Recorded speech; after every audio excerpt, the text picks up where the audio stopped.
Hi, I'm David Peacock, and today we are talking about exponential and logarithmic word problems, the greatest lesson ever. Quick note, if you are one of the people who are one of my students, you can follow along in your notes. That said, there are certain questions I have added that are not in your notes. Those will say bonus question. Thank you. Okay, for our first question, here's what we have. The hydrogen ions in a substance determine how acidic it is. The more hydrogen ions, the more acidic. The pH and number of hydrogen ions are related in the formula. The pH is equal to negative log of the hydrogen ions. So we'll see what happens there. Some of you who have taken chemistry might already know which of these two substances would be more acidic based off of your chemistry knowledge. But do you know the concentration of hydrogen ions in each? So we're going to start with milk. So the pH of milk is 6.6. And like I said, we'll deal with the pH of seawater being 8.5 in a minute. But what we want to do is find the concentration of hydrogen ions. So what I would do is I would put in my pH balance, or 6.6. I don't like that color. Actually, no, that one is super appropriate for acid. So 6.6 is equal to negative log of, and I'm going to say X instead of hydrogen plus just because I don't want to have to write it, because I'm not someone who wants to have to write more things. Just not a thing for me. Okay, so anyway, if you look right here, you see this whole negative log of X thing. Well, the problem is I don't want it to be negative. I need it to just be the log of X. And that negative changes it. So how do I get rid of a negative? Well, if I multiply or divide by -1, it's not going to change any values except for one little detail. See that 6.6? It becomes negative 6.6. And that's just going to equal the positive log of X. Think about it this way. If I say negative 5 is X, or 5 is negative X, those are going to be the same thing. So anyway, negative 6.6 is the log of X. Now, the problem is our X is still inside this log, and I need to get the X all by itself, and right now it just doesn't want to be all by itself anymore, but it has to be. So what we have to do is, and you'll remember this from prior lessons, what we do is we have to rewrite a logarithmic equation as an exponential equation to get that X out of the log. So what we do here is, if I don't see a base, what is the base? I'll give you 5 seconds. 2, 3. It's 10. Yay! See, it's like Blue's Clues, where everyone says it together, I'm assuming. Anyway, so the base is 10. So I would say 10, but now it's 2 whatever the answer was here. So 10 to the negative 6.6 is equal to X. And then I'll just put that into a calculator, because I don't know about you, but I do not know what 10 to the negative 6.6 is by the top of my head. I don't want to have to figure it out. So instead, I'm just going to say this. And so the answer ends up being, 2.5 times 10 to the negative 7. If you're looking, your calculator says e negative 7. What that means is it's scientific notation, meaning 10 to the negative 7th. Just understand that. So now let's talk about another one. Let's talk about seawater. Now, for the seawater, I'm not going to use green because that's going to be too close. I'm going to use red. So what we would do is it's the exact same process. 8.5 is negative log of X. That means negative 8.5 is the log of X, which means 10 to the negative 8.5 is going to be X. And I already can tell that this is going to be a smaller number because it's 1 over 10 to the 8.5. But just to make sure, I'm going to plug it in, 10 to the negative 8.5. And sure enough, at first it looks like it's larger because it's 3.2. But then it's times 10 to the negative 9th, which means, remember, if you don't remember about scientific notation, because we haven't talked about it in this class, you've talked about it certainly in other classes, I'm sure. But the idea is it's how far you move the decimal. So if I say 10 to the negative 7, that means you would move the decimal that's right now, for instance, between 2 and 5 or 3 and 2, and you would move it, in the case of 2.5, 7 to the left from where it currently is. So like 1 would have been 0.25, 2 would be 0.025, and so on and so forth. Or in the case of 3.2, 9 to the left, meaning it gets even smaller. So because of that, which substance is more acidic? Milk.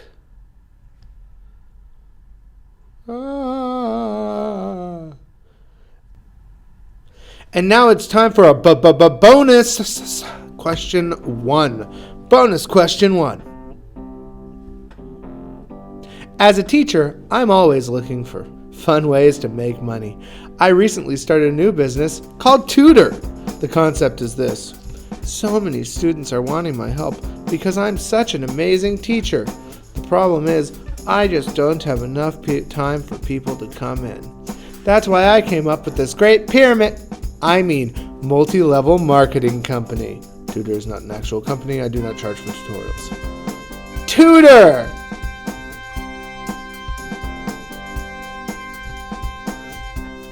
Here's how it works.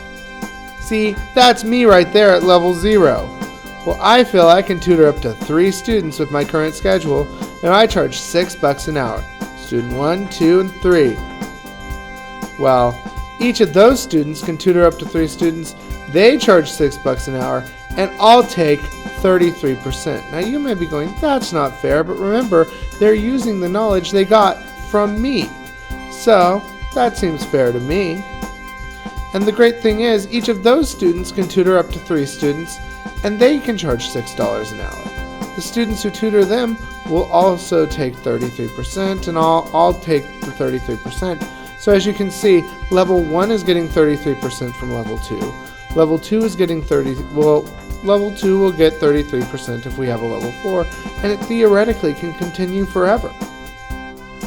So now what we want to do is we want to write an exponential equation to find out how many employees are on each level of this triangle-shaped organization.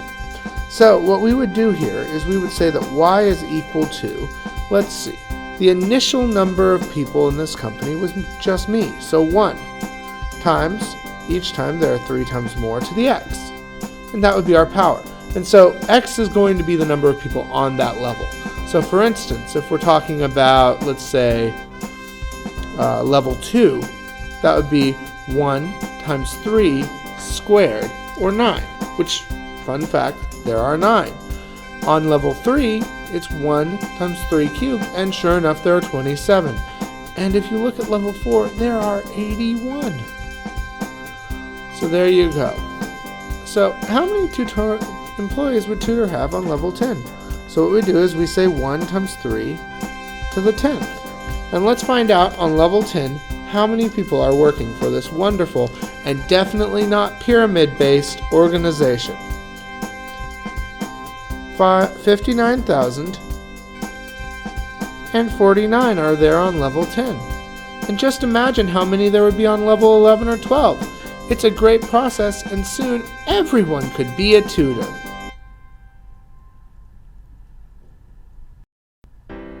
The U.S. population of peninsular bighorn sheep was 1,170 in 1971. By 1999, only 335 remained. Write an exponential equation to model this decline in the population. So, if we're going to write an exponential equation in this case, what we have to do is we have to figure out our percent decrease.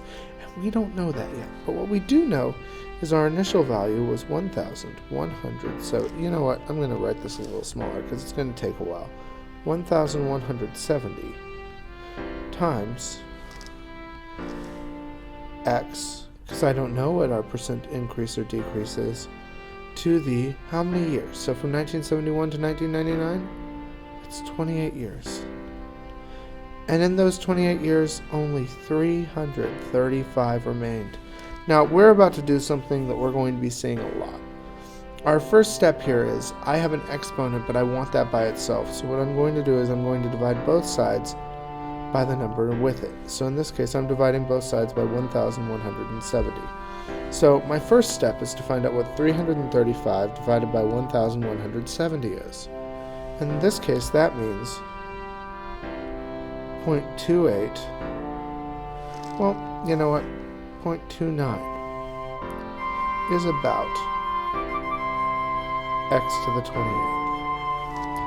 Now, the thing is, that means that there's only 29% of the original population. But how do we figure out how much it was declining each year?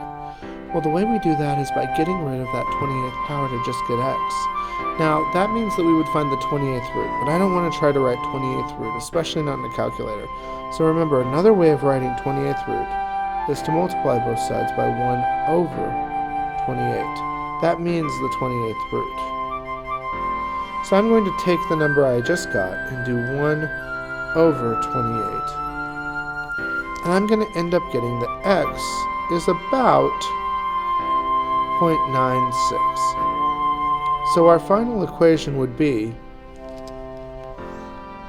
1,170 times 0.96 to the 28th.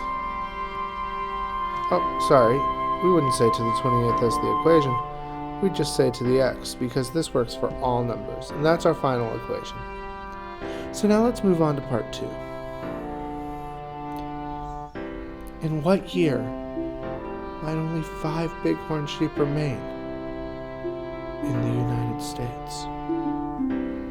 So to find that out, what we have to do is we have to use the formula that we already have solved here. So what we would do is, in this case, the 5 is not x, because we're not saying in 5 years. We're saying, when will it become 5? So it's 5 equals 1,170 times 0.96 to the x. So our first step is exactly the same. We divide both sides by 1,170. Now, 5 divided by 1,170 is going to be a much smaller number than our last one. In fact, it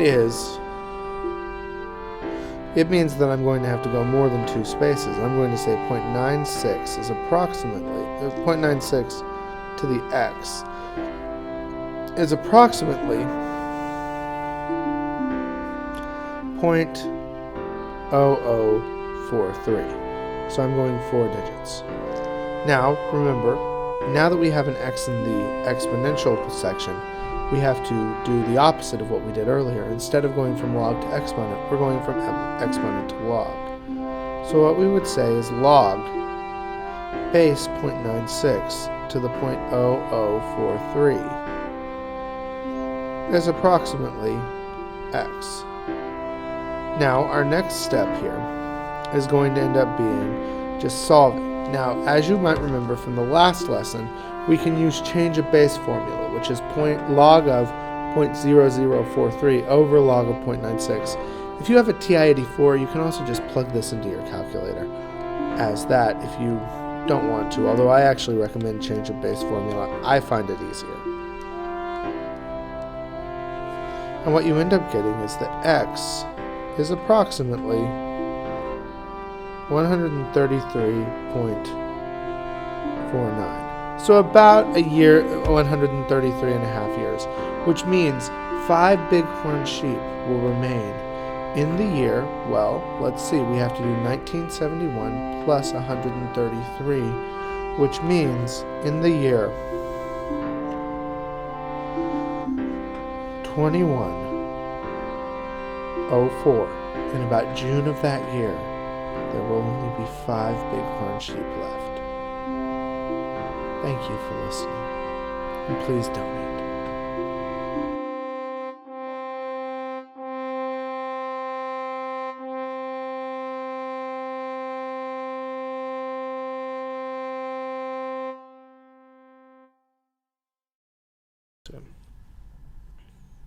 And now it's time for bonus question 2. Quick warning, this one's a little spooky. In the year 1492, the first vampire, or as they are more commonly known, Dracula, was brought forth. His name was Count von Count. For his first 200 years of existence, he resisted the urge to feed on the blood of his fellow Muppets. However, as time went on, he could not evade the hunger. In a frenzy, he turned 50 Muppets into Draculas. After this initial feeding, the number of Draculas has gone up 2% each year. So our first question is, how many Draculas were there in the world when Sesame Street premiered in 1969? So to start this question, what we have to figure out is what our initial value is. Now, my first thought is 1, for there was but one vampire, and his name was Count von Count. And you could count him very easily. Von, However, our increase only begins after the initial feeding. And Count von Count, in that monstrous act, turned 50 Muppets into Draculas. Meaning, if you include himself, there were a total of 51 Draculas. 1, 2, 3, 4, 5, 6, 7, 8, 9, 10 Draculas. 11, 12, and so on and so forth to 51. Now let's talk about the year. Let's talk about our increase first. It's increased by 2%, so 1.02. Now, let's talk about our x value. Once again, we might naturally want to think the year 1492, for that is when he was brought forth through the dark magics. However, once again, we are looking at when he turned the 50 Muppets. And that was 200 years later in 1692. So to figure out how many years it was until 1969, we would do 1969 minus 1692. So let's see, 7,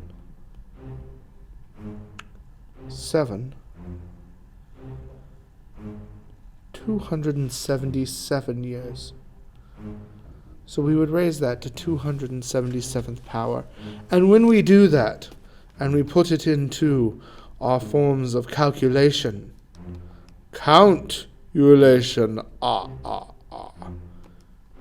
we discover that the amount of vampires or Draculas that were there when the world premiered, when Sesame Street premiered to the world in 1969, normalizing this monster, there were now 12,297. It says 0.5, although that seems a little odd. I guess there was a halfula, if you will, as well.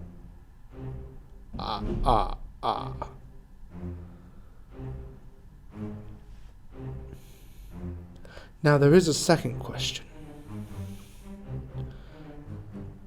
In what year will there be 1,000 Draculas? Oh no, Bert and Ernie, you've been turned, and it's the sun! No, not Bert, Ernie, and the Count!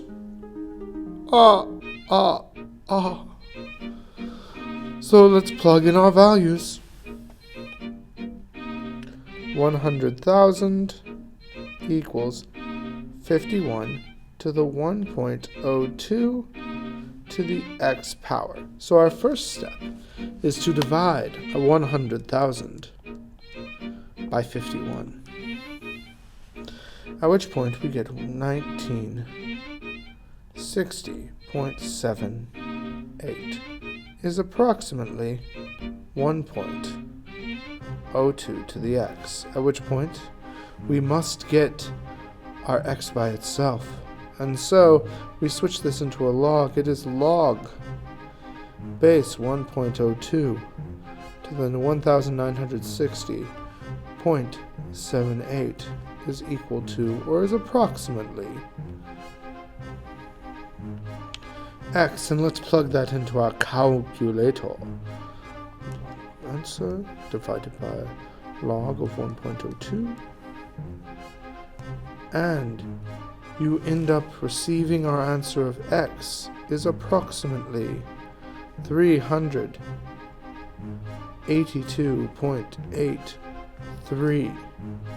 So that would be the number of years So in what year would it be? We take our initial year of 1699 and we add 382 and we discover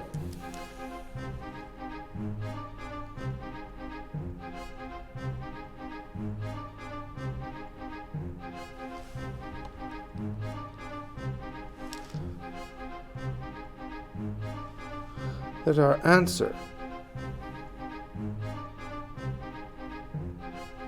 1692 plus 382 ends up being 470.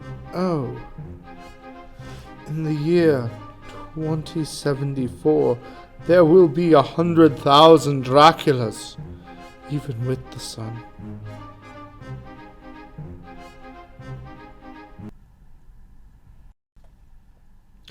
So let's talk about example 4. This is about a very normal child with no privilege whatsoever, just normal amounts wants money. So a parent raises a child's allowance by 20% each year. The child's allowance is now $8. So we are going to want to write an exponential equation to represent the child's allowance in 20% each year.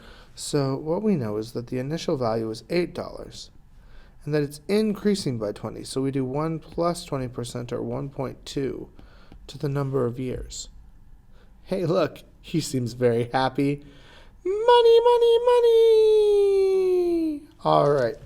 And that would be equal to y. Now, in this case, we want to know what it'll be when it's $20. So 20 is our y value in this case, not our x. Equals 8 times 1.2 to the x. Now, our format here should be pretty normal to you at this point. First step we do is divide by 8.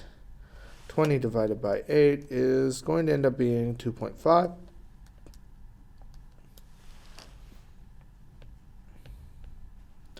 $2.5 is going to equal 1.2 to the x, meaning we can rewrite this as log of 1.2 is 2.5. Or as I would put it in my calculator, I would end up saying log of 2.5 over log of 1.2. And we end up getting that he will get his increase in money in about 5.03. So about 5 years. He will be at $20. All right, now it's time to play Would You Rather? Would you rather have a penny a day doubled for 30 days or $10 million up front, and why? I'll give you a second. Okay, so which one did you choose? If you chose $10 million, sit tight. But now we're going to find out if you had chosen that penny a day, because we don't know what that is, how much money you would have. So remember, a penny is $1. I would be going, it's doubling each day to the 30 days. So a penny a day, let's see, a day, after 1 day it's 2 cents, after 2 days it's 4 cents. So 0.01 times 2 to the 30th power ends up being, and this is true,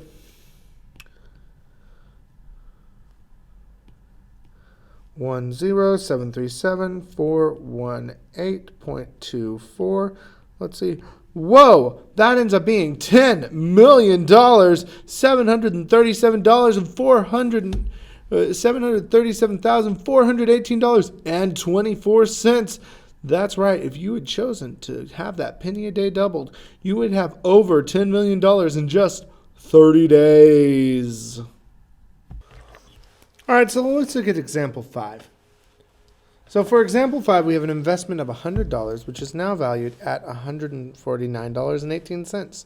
The interest rate is 8% compounded continuously. How long has this money been invested? So we have $149, but that's not our initial value. Our initial value is, you know what? $100. Now it's at 8% compounded continuously, so we use our continuously compounded formula of e to the rate, which we know is 0.08, and how long it's been in, which is not mentioned. So I'm going to put x. That's all going to be equal to the amount that we now have. The amount we now have is $149.18. So there we go. So let's talk about our problem solving process. The first step is what we've been doing almost every time, dividing by 100. This ends up meaning that what we have is 1.4918, and that's going to equal e to the 0.08x. Now our next step is we want to get that 0.08x out from being an exponent. And we do that by turning it like we've been doing to a log.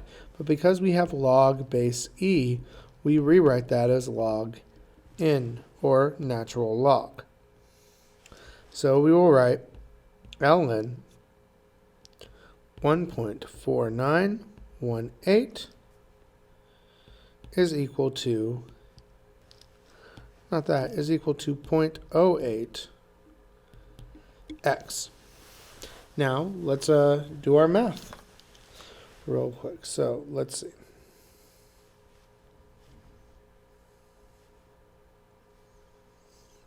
We go into our calculator, we put ln 1.4918, close parentheses, and that ends up being basically 0.4 when we round.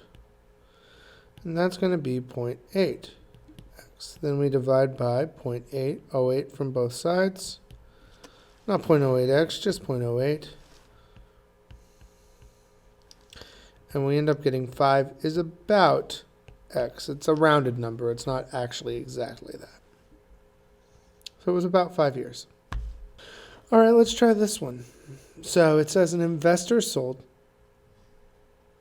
All right, let's try this one. So it says an investor sold 100 shares of stock valued at $34.50 per share.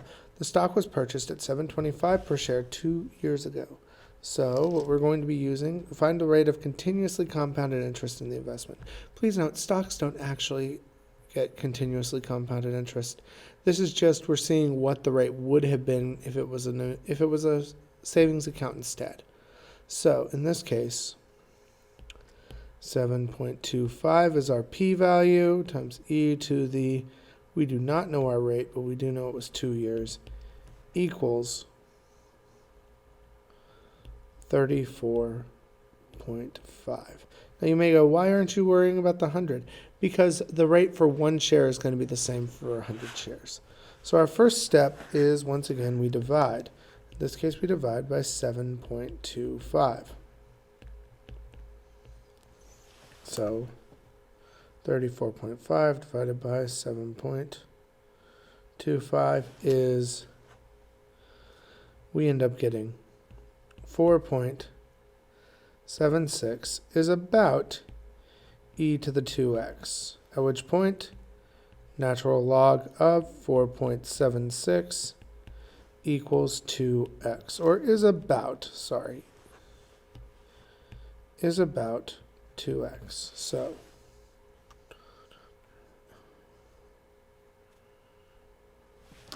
that ends up being 1.56 is about 2x, so we divide by 2.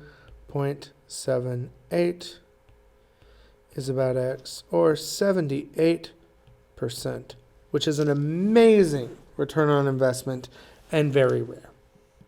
And there we go. That's definitely it.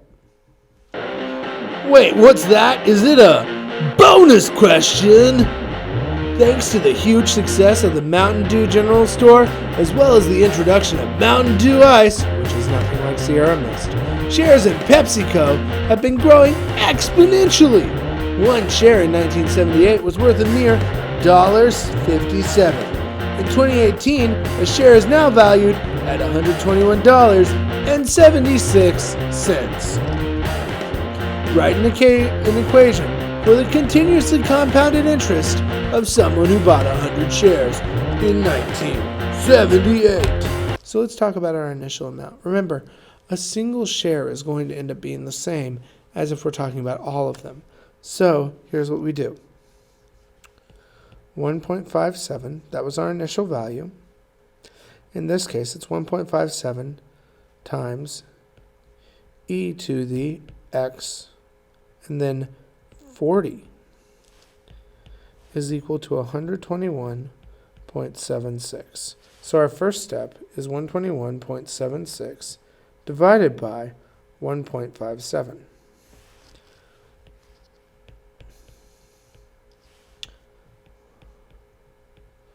So what we end up getting is 77.55 is approximately e to the 40x. At which point we would say the natural log of 77.55 is approximately 40x. So natural log, and I end up getting 4.35 is approximately 40x. Our next step is we divide by 40.